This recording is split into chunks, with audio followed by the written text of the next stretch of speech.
response to what is a relatively small oil spill by historical standards has been totally inadequate to date.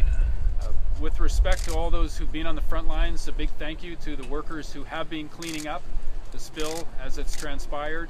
A lot of good work is being done right now. Our park rangers, we have first responders dealing with the situation as they can. But this really goes back to the leadership, the lack of leadership from the federal and provincial government to make sure that these efforts are coordinated, that there's an immediate response to an oil spill in Vancouver's waters, regardless of the scale of it. And that response was lacking. In terms of what the mayor had to say, I'll say this. I think that, I mean, what I hear from him is real frustration.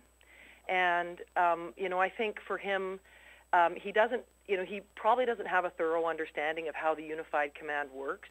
So I hear that frustration. I think in terms of the Unified Command, it is led by the Coast Guard.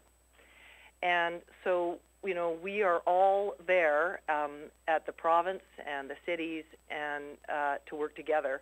But we do rely on the Coast Guard to make sure that they get the information right. I am very, very disappointed that the City of Vancouver was not notified until 12 hours after it happened.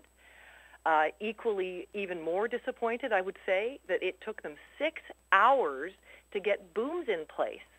6 hours to get booms in place in the busiest port in Canada, where they have the resources. They have the boats, they have the booms, they have the tows, they have it.